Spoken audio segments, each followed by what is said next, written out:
And I would once again welcome all of our esteemed panelists. In fact, it's a great opportunity and it's a privilege for me to be the moderator for today's session. Okay.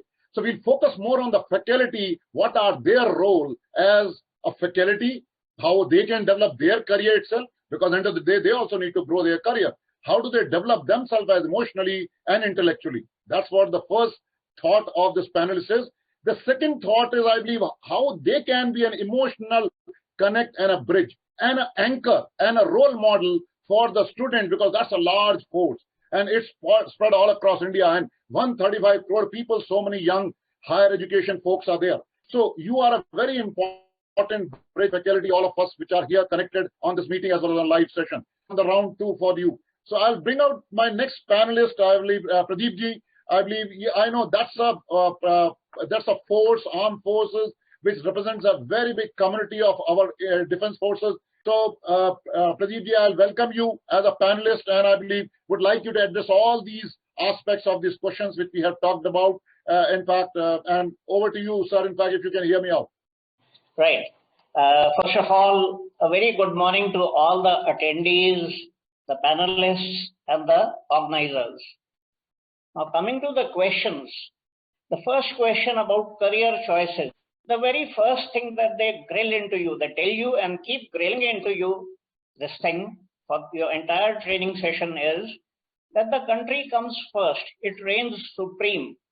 There's nothing which can be more important than the country. This is the first thing which they tell us. And they tell us not to do anything which will compromise the security of the country. That's the first thing. The second thing that they tell us is the safety and welfare of the troops that you command.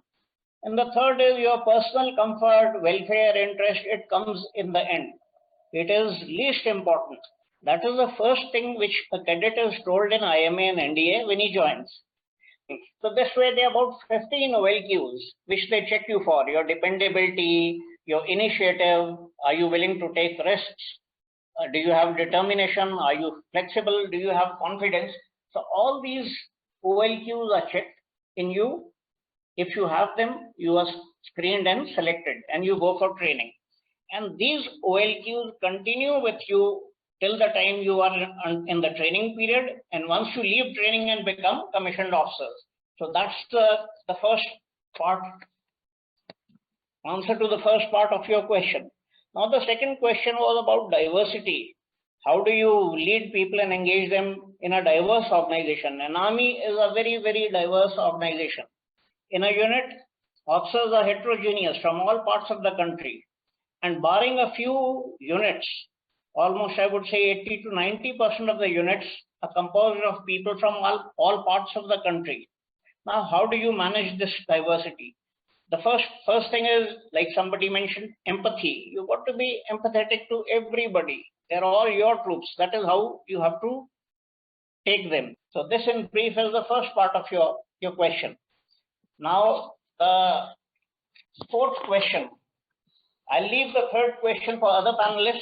I'll come to the fourth and fifth question. The fifth question, how do you balance emotional stress prevailing today? Well, there are several things you can do. First is be physically active, remain physically fit, go for a walk. Number two is sleep. Sleep is extremely important. You must have 7 to 8 hours of sleep every day. Anything less than that will affect your efficiency. Third is time management. You've got a lot of free time at hand these days. Maintain a healthy diet. That is very important for your emotional, balance. Okay, then take responsibility for your actions. Any action that you take, you are responsible for the outcome. You've got to prioritize your important matters. This is something very important which you need to do. Must stay positive at all times. I can understand we are going through a crisis, a very bad time, but this time is only for a limited period. Eventually, this crisis will get over this crisis. Things will become normal. So you got to stay positive. Fourth question was about working from home or learning from home. Will it make any difference? Yes, it will. It does make a lot of difference. What actions can you take? You must organize your work area. If you're working from home, create a very conducive environment.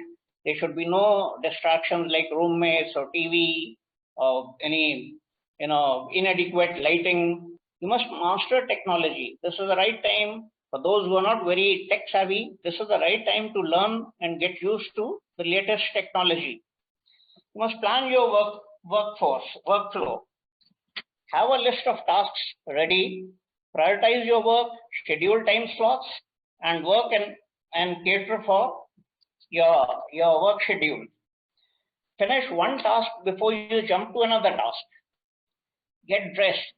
Don't be in your casuals when you are working from home. Dress as if you are actually at your workplace.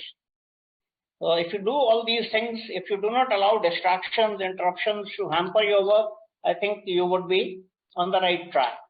So this was my take.